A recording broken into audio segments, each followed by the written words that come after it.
Здравствуйте, дорогие любители сказок! Сегодня вас ждут новые волшебные истории, которые подарят вам отдых и укутают теплом и уютом.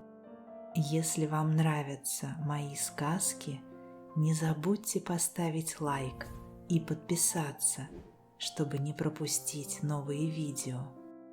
А теперь расслабьтесь, устройтесь поудобнее и приготовьтесь к волшебному путешествию. Сказка начинается прямо сейчас.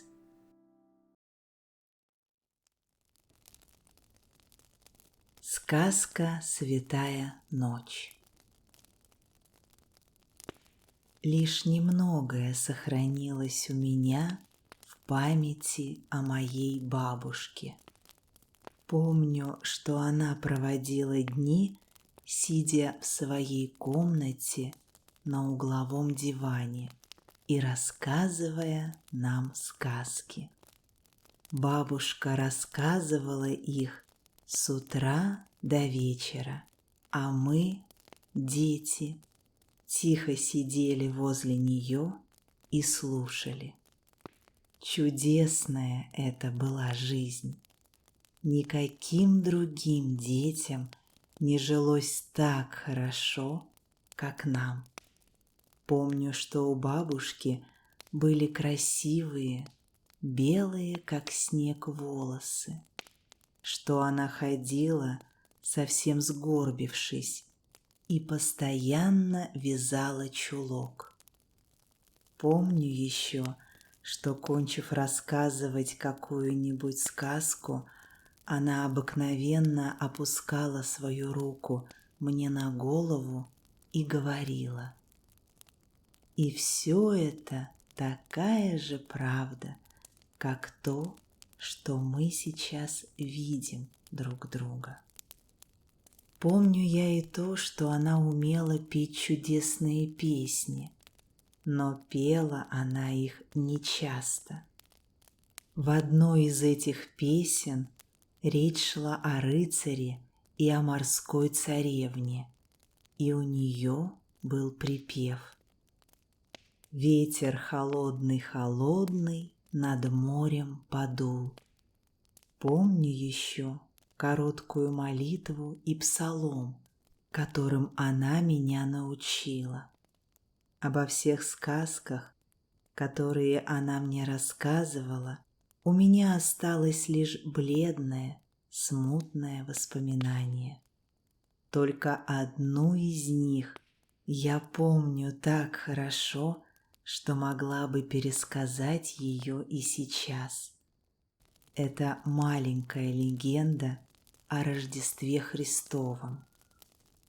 Даже в эту минуту, спустя много лет, когда я сижу и вспоминаю все слышанные мною легенды о Христе, в моей памяти встает сказание о Рождестве Христовом, которое любила рассказывать бабушка. И теперь мне хочется самой рассказать его.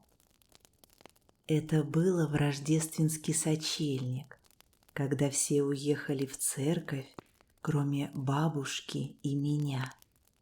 Мы были, кажется, одни во всем доме.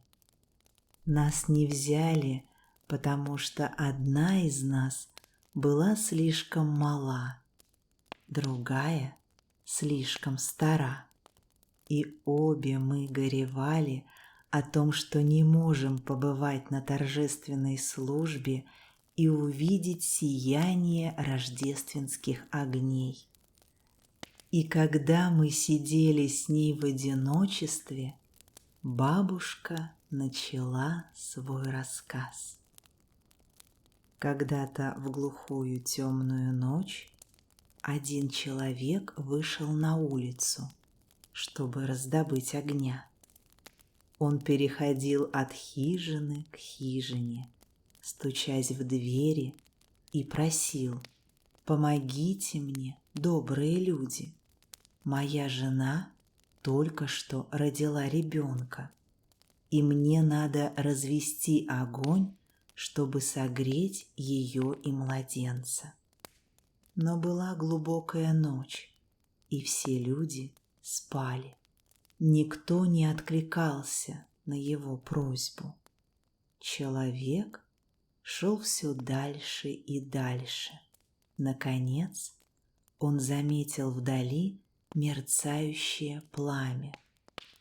Он направился к нему и увидел, что это костер, разведенный в поле.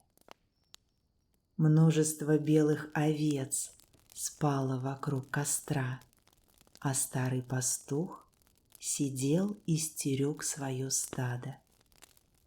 Когда человек приблизился к овцам, он увидел, что у ног пастуха лежат и дремлют 3 собаки.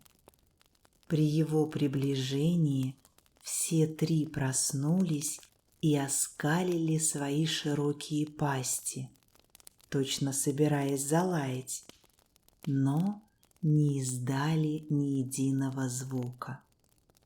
Он видел, как шерсть дыбом поднялась у них на спине, как их острые белые зубы ослепительно засверкали в свете костра, и как все они кинулись на него. Он почувствовал, что одна схватила его за ногу, другая за руку, третья вцепилась ему в горло. Но крепкие зубы словно бы не повиновались собакам, и, не причинив ему ни малейшего вреда, они отошли в сторону.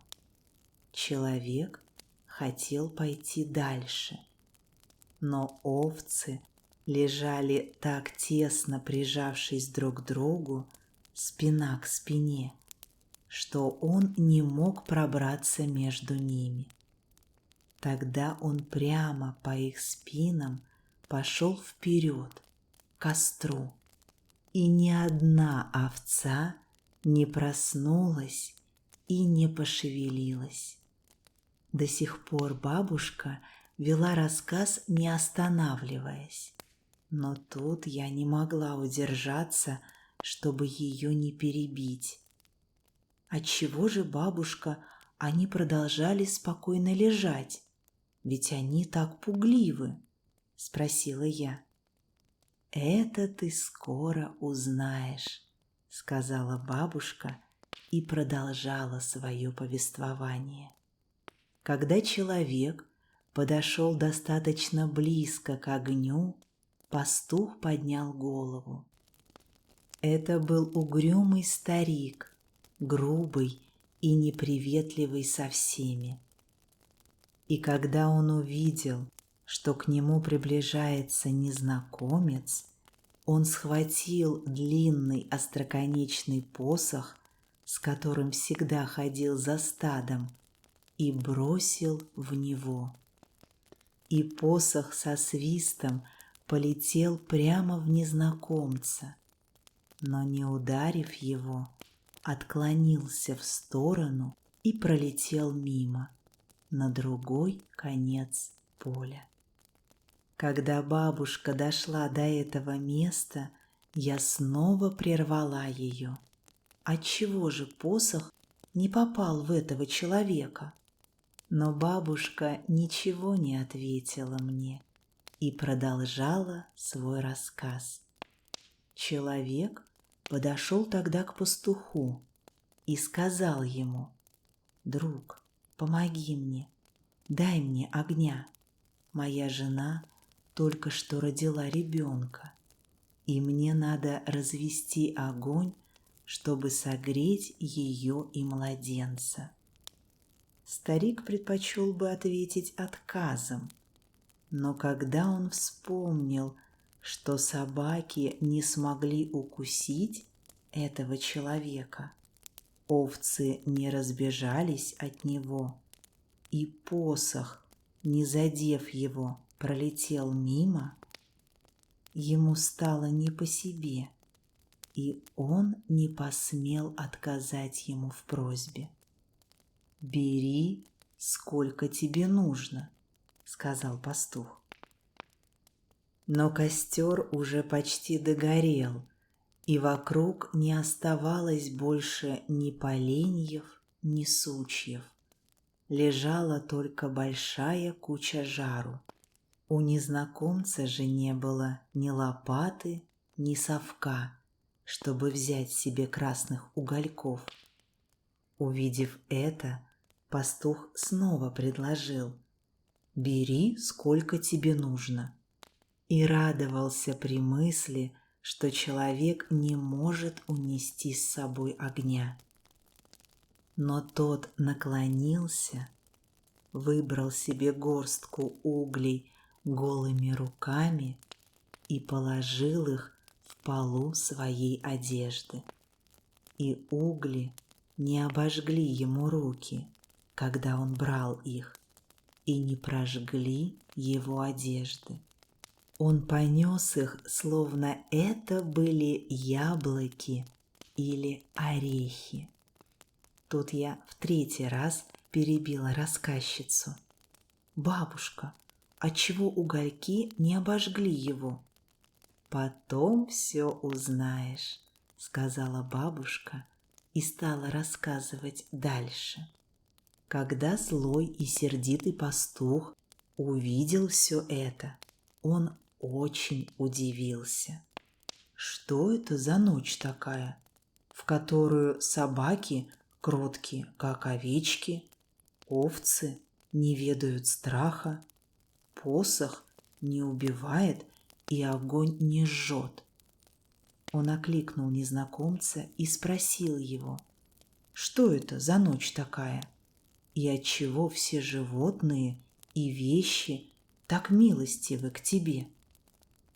«Я не могу тебе этого объяснить, раз ты сам этого не видишь», — ответил незнакомец и пошел своей дорогой, чтобы поскорее развести огонь и согреть свою жену и младенца.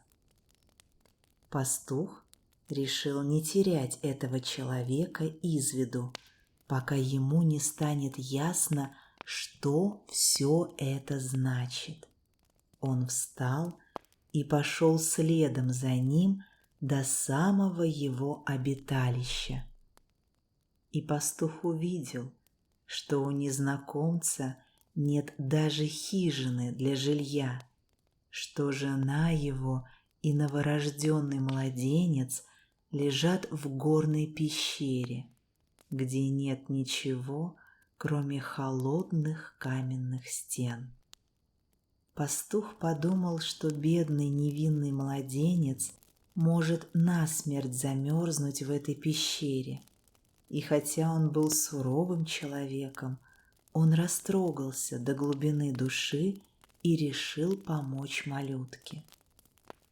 Сняв с плеч свою котомку, он вынул оттуда мягкую белую овчину и отдал ее незнакомцу, чтобы тот уложил на нее младенца. И в тот самый миг, когда оказалось, что и он тоже может быть милосерден, глаза его открылись, и он увидел то, чего раньше не мог видеть, и услышал то, чего раньше не мог слышать. Он увидел, что вокруг него стоят плотным кольцом ангелочки с серебряными крылышками, и каждый из них держит в руках арфу. И все они поют громкими голосами о том, что в эту ночь родился Спаситель, который искупит мир от греха. Тогда пастух понял, почему все в природе так радовалось в эту ночь, и никто не мог причинить зла отцу ребенка. Оглянувшись, пастух увидел, что ангелы были повсюду. Они сидели в пещере, спускались с горы и летали в Поднебесье. Они проходили по дороге и, минуя пещеру, останавливались и бросали взоры на младенца. И повсюду царили ликование, радость, пение и веселье. Все это пастух увидел среди ночной тьмы, в которой раньше ничего не мог разглядеть. И он, обрадовавшись, что глаза его открылись, упал на колени и стал благодарить Бога. При этих словах бабушка вздохнула и сказала: «Но то, что видел пастух, мы тоже могли бы увидеть, потому что ангелы летают в Поднебесье каждую рождественскую ночь. Если бы мы только умели смотреть». И, положив мне руку на голову, бабушка прибавила: «Запомни это, потому что это такая же правда, как то, что мы видим друг друга».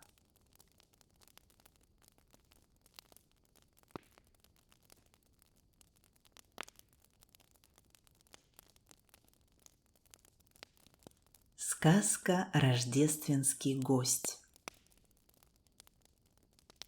Одним из кавалеров, которые жили в Экебю, был малыш Рустер. Он умел играть на флейте и транспонировать ноты. Это был человек самого простого происхождения, бедняк, у которого не было ни родни, ни крыши над головой. Трудно пришлось ему, когда рассеялось кавалерское общество. Не стало у него ни лошади, ни тележки, ни шубы, ни красного погребца с дорожной снедью. И побрел он пешком от усадьбы к усадьбе со своими пожитками, сложив их в узелок из белого носового платка с голубой каемкой. Опять Рустер приучился застегивать сюртук на все пуговицы до самого горла, чтобы не разглядывали посторонние люди, какая на нем надета рубашка, да есть ли жилет.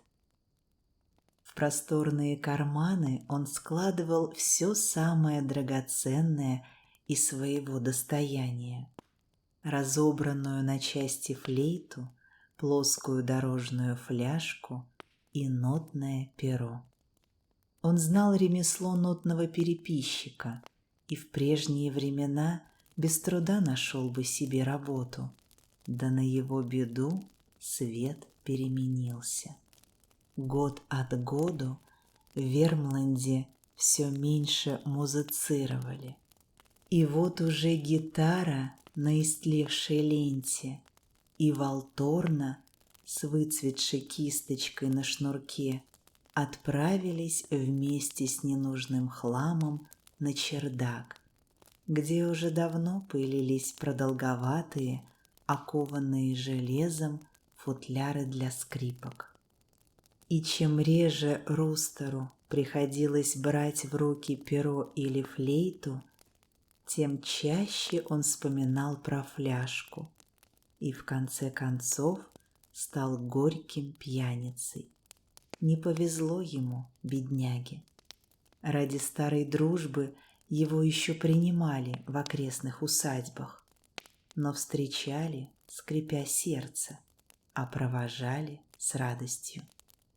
От него несло винным перегаром, он быстро хмелел от одной рюмки и начинал нести всякую околесицу. Гостеприимные хозяева боялись его как чумы. Однажды под Рождество он отправился в Лёвдаль к знаменитому скрипачу Лильекруне. Когда-то Лильекруна тоже жил в компании кавалеров, но после смерти майорши вернулся на свой крепкий хутор Лёвдаль и остался там жить. И вот незадолго перед Рождеством, в самый разгар предпраздничной уборки, туда явился Рустер и спросил, не найдется ли для него какая-нибудь работенка. Лильекруна дал ему переписывать ноты, только чтобы его занять. «Уж лучше бы ты его не привечал», — сказала ему жена.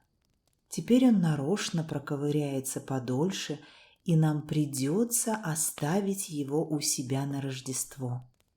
Пускай уж остается, больше ему некуда деваться», — ответил Лильекруна. Он угостил Рустера пуншем, они выпили, и Лильекруна словно заново пережил с ним былые кавалерские денечки. Однако у Лильекруны было тоскливо на душе. Он, как все, тяготился Рустером, хотя и старался не подавать вида, свято чтя законы дружбы и гостеприимства. В доме у Лильекруны праздничные приготовления начались за 3 недели до Рождества.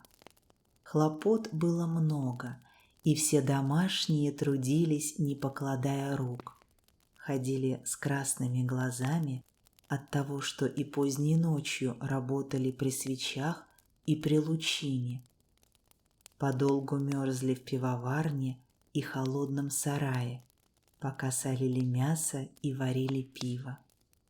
Однако и хозяйка, и домочадцы все терпели и не жаловались, зная, что после всех трудов наступит сочельник, и тогда все изменится, как по волшебству. На Рождество, само собой, откуда-то приходит веселье и радость. Все будут шутить и смеяться, сыпать стихами и поговорками. Ноги сами запросятся в пляс, и припомнятся забытые слова и мелодии, которые, оказывается, не забыты вовсе, а только до поры до времени дремали в глубине памяти. И все станут добрыми, такими добрыми друг к другу. А когда появился Рустер, все домочадцы решили, что праздник испорчен. Так думали и хозяйка, и старшие дети, и верные слуги. При виде Рустера в них закралась гнетущая тревога. Они боялись, что встреча с Рустером разворошит в душе Лильекруны старые воспоминания. Вспыхнет огненная натура великого скрипача, и тогда прости-прощай, дом и семья. В прежние времена ему не сиделось дома. С тех пор, как Лильекруна вернулся домой, прошло уже несколько лет, и за это время все домочадцы несказанно полюбили хозяина. Он много значил для своих домашних, особенно в рождественский праздник. Его обычное место было не на диване и не в качалке, а на узкой, отполированной до блеска скамеечке около печки. Сядет он, бывало, в своем уголке и пустится в сказочное путешествие. В этих странствиях он объездил всю землю, парил в звездной вышине и выше звезд залетал. Он то играл на скрипке, то рассказывал, а все домашние собирались в кружок и слушали. Жизнь становилась невиданно прекрасной и возвышенной, когда ее освещало сияние его богатой души. Поэтому его и любили, как любят Рождество, радость, весеннее солнышко. Приход Рустера всех взбаламутил, и нарушил праздничное настроение. Они так старались, но все их труды пропадут понапрасну, если рустер сманит за собой хозяина. Несправедливо это и обидно, что какой-то пьянчушка навязался на шею благочестивым людям, а теперь рассядется за рождественским столом и всем испортит праздник. В сочельник утром рустер кончил переписывать ноты и завел речь о том, что ему пора прощаться и в путь, хотя на самом деле он, конечно, рассчитывал остаться. Лильекруне отчасти передалось общее раздражение, поэтому он довольно-таки вяло предложил рустеру не спешить с уходом, чтобы встретить здесь Рождество. Малыш Рустер был вспыльчив и горд. Он покрутил усы, тряхнул черными кудрями, которые как туча вздымались над его челом. «Что, мол, ты хочешь этим сказать? Уж не думаешь ли ты, Лильекруна, что кроме твоего дома мне некуда пойти? Вот еще, да меня ждут не дождутся на железной фабрике в Бру. Для меня, мол, и комната приготовлена, и чарка с вином налита. Одним словом, мне надо спешить, только вот не знаю, кого навестить первого». «Бог с тобой», — ответил Лильекруна. «Поезжай, коли ты так хочешь». После обеда рустер испросил взаймы лошадь и сани, шубу и меховую полость. С ним послали работника, чтобы тот отвез рустера в Бру, и наказали ему поскорей возвращаться. Похоже было, что разыграется метель. Никто не поверил, что рустера где-то ждут, или что найдется такое место в округе, где бы ему были рады.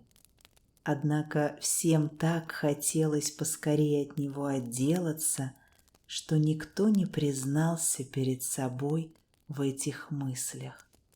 Гостя торопливо спровадили, ожидая, что без него в доме сразу же станет хорошо и весело. В 5 часов все собрались в зале, чтобы пить чай и плясать вокруг елки. Но Лильекруна был молчалив и печален.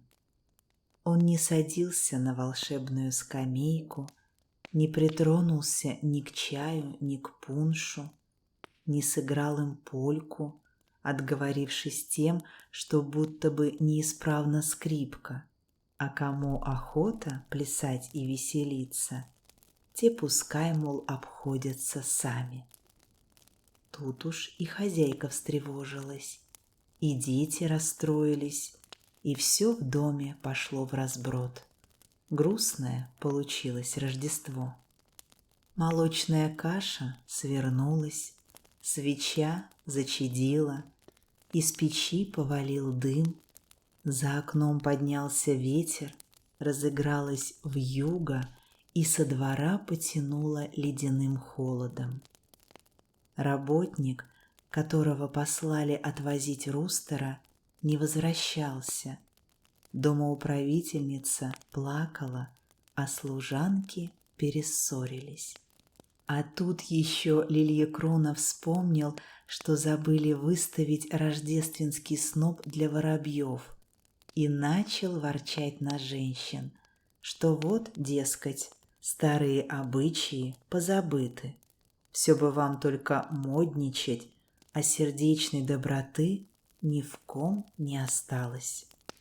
Однако они хорошо понимали, что на самом деле его мучают угрызения совести из-за того, что отпустил малыша Рустера и не уговорил его остаться на Рождество. Вдруг хозяин встал, вышел вон и, запершись в своей комнате, начал играть на скрипке. Такой игры от него давно не слыхали с тех пор, как он бросил бродяжничать.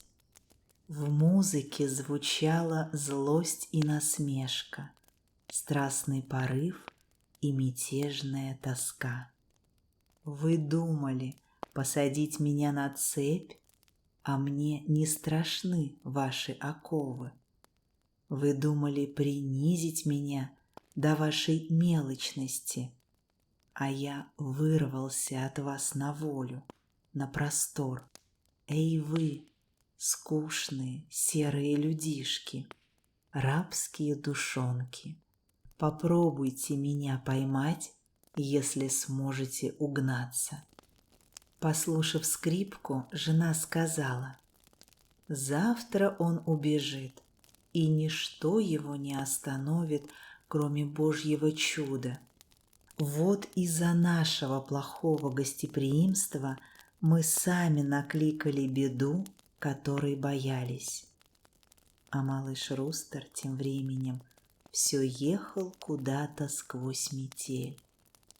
Он ездил от усадьбы к усадьбе и везде спрашивал, нет ли для него работы, но нигде его не принимали. Ему даже не предлагали выйти из саней. У одних был полон дом гостей, другие сами собирались завтра ехать в гости. «Поезжай к соседу», — отвечали ему повсюду.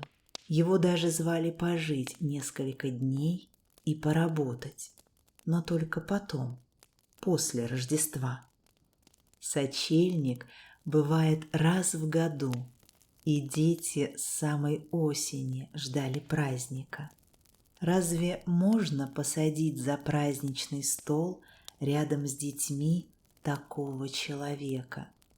Раньше его охотно приглашали, но теперь другое дело. Кому нужен такой пьянчушка? Да и что с ним делать? Отправить в людскую неуважительно, а с господами посадить много чести. Вот так и пришлось Рустеру разъезжать среди злой метели от усадьбы к усадьбе. Мокрые усы печально обвисли у него по губам, воспаленные глаза покраснели, взгляд помутнел, зато из головы выветрились винные пары. И тут он с удивлением подумал: неужели и впрямь никто не хочет меня у себя принимать? И вдруг, точно впервые увидев, какой он сам жалкий и опустившийся, он понял, как он противен окружающим. «Со мною все кончено», — подумал он. «Кончено с переписыванием нот, кончено с флейтой. Никому на свете я не нужен, никто меня не пожалеет». Мела и завивалась вьюга, взметая сугробы и перенося их на новое место. Вздымались столбом снежные вихри и неслись по полям. Тучи снега взлетали на воздух и вновь осыпались на землю. «Все, как в нашей жизни», — сказал себе Рустер. «Весело плясать, пока тебя несет и кружит, а вот падать, ложиться в сугроб и быть погребенным обидно и грустно». Он уже не спрашивал, куда его везет работник. Малыш Рустер не сжег во время поездки старых богов. Он не проклинал свою флейту или кавалеров. Он не подумал, что лучше было пахать землю или точать сапоги. Он только горевал, что превратился в отслуживший инструмент, который не годится больше для радостной музыки. Он никого не винил, зная, что лопнувшую валторну или гитару, которая перестала держать лад, остается только выбросить. Он вдруг ощутил небывалое смирение. Он понял, что в этот сочельник пришел его последний час. Ему суждено погибнуть от голода или замерзнуть, потому что он ничего не умеет, ни на что не пригоден, и у него нет друзей. Но тут сани остановились, и сразу вокруг сделалось светло. Он услышал дружелюбные голоса. Кто-то взял его под руку и увел с мороза в дом. Кто-то напоил горячим чаем. С него сняли шубу. Со всех сторон он слышал добрые слова привета, и чьи-то теплые руки растирали его закоченевшие пальцы. Это было так неожиданно, что в голове у него все смешалось, и прошло четверть часа, прежде чем он очухался. Он не сразу сообразил, что снова оказался в Лёвдале.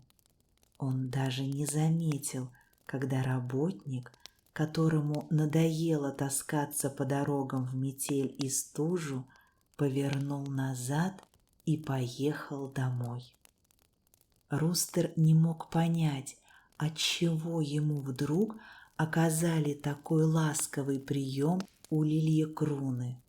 Откуда ему было знать, что жена Лильекруны очень хорошо представляла себе, какой тяжкий путь выпало ему проделать в сочельник, выслушивая отказ всюду, куда бы ни постучался. И ей стало так его жалко, что она забыла все прежние опасения. Между тем Лильекруна все безумствовал на скрипке, запершись в своей комнате. Он не знал, что Рустер уже вернулся, а Рустер сидел в зале, где были его жена и дети. Слуги, которые обычно встречали Рождество вместе с господами, на этот раз, увидав, что хозяевам не до праздника, убрались подальше от греха и сидели на кухне. Хозяйка, недолго думая, задала Рустеру работу. «Слышишь, Рустер, как наш хозяин весь вечер играет на скрипке? Мне надо на стол накрыть и приготовить угощение, а дети одни брошены. Придется уж тебе поглядеть за двумя младшенькими». Изо всех людей Рустеру меньше всего приходилось иметь дело с детьми. Дети как-то не попадались на его пути ни в кавалерском флигеле, ни в солдатской палатке, ни в трактирах или на большой дороге. Он даже смутился перед ними и не знал, что и сказать, чтобы не оскорбить их слуха. Рустер достал флейту и стал им показывать, как надо обращаться с дырочками и клапанами. Одному малышу было 4 года, другому 6. Урок так их заинтересовал, что они совсем погрузились в новое занятие. «Вот А», — говорил Рустер, — «а это С», и брал нужную ноту. Но тут детям захотелось посмотреть, как выглядит А и С, которые надо играть на флейте. Тогда Рустер достал листок нотной бумаги и нарисовал обе ноты. «А вот и нет», — сказали дети, — «это неправильно». Они побежали за азбукой, чтобы показать, как надо писать буквы. Тогда Рустер стал спрашивать у них алфавит. Дети отвечали, что знали, иной раз и не впопад. Рустер увлекся, усадил мальчуганов к себе на колени и начал их учить. Жена Лильекруны, хлопача по хозяйству, мимоходом прислушалась и очень удивилась. Это было похоже на игру. Дети хохотали, но учение шло им впрок. Так Рустер развлекал детей, но голова его была занята другим. В ней бродили мысли, которые привязались во время метели. Он думал, что все это мило и прекрасно, но только уж не для него.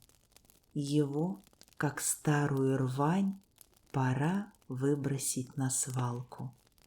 И вдруг он закрыл лицо руками и заплакал. Жена Лильекруны взволнованно подошла к Рустеру. «Послушай, Рустер», — заговорила она, — «я понимаю, что тебе кажется, будто все для тебя кончено. Музыка перестала быть тебе подспорьем, и ты губишь себя водкой. Так вот, на самом деле для тебя еще не все пропало, Рустер». «Какое там?» — вздохнул Рустер. «Ты же сам видишь, что возиться с детишками, как сейчас, занятие как раз по тебе. Если ты начнешь учить детей чтению и письму, ты снова станешь для всех желанным гостем. Вот тебе инструменты, на которых играть ничуть не легче, чем на флейте или на скрипке. Взгляни-ка на них, Рустер». И с этими словами она поставила перед ним двух своих детей. Он поднял взгляд и, сощурясь, как от яркого солнца, посмотрел на них мутными глазами. Казалось, будто он с трудом может выдержать ясный и открытый взгляд невинных детских глаз. «Посмотри на них, Рустер», — строго повторила жена Лильекруны.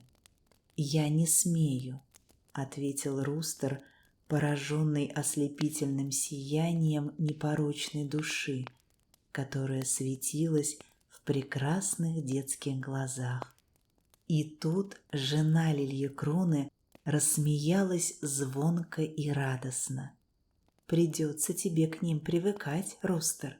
Ты можешь на весь этот год остаться у меня в доме учителем». Лильекруна услышал смех своей жены и вышел в залу. «Что тут такое?» — спросил он. «Ничего особенного», — ответила жена. «Просто вернулся Рустер, и я договорилась с ним, что он останется у нас учителем при малышах». Лильекруна воззрился на нее в изумлении. «Ты решилась?» — повторил он. «Ты осмелилась? Неужели он обещал бросить?» «Нет», — сказала жена, — «Рустер ничего мне не обещал, но ему придется очень следить за собой и держать ухо востро, потому что здесь ему каждый день нужно будет смотреть в глаза маленьким детям. Кабы не Рождество, я бы никогда не решилась на такое. Но уж коли Господь наш решился оставить среди нас грешных не просто малого ребенка, а своего сына, то уж верно и я могу позволить, чтобы мои дети попытались спасти одного человека». Лильекруна не мог вымолвить ни слова, но его лицо подергивалось и вздрагивало каждой морщинкой, как всегда, когда он бывал поражен чем-то величественным. Затем он благоговейно, с видом ребенка, который пришел просить прощения, поцеловал руку своей жены и громко воскликнул: «Подите сюда, дети, и все поцелуйте ручку своей матушки. Что и было сделано, а после в доме Лильекруны весело отпраздновали Рождество.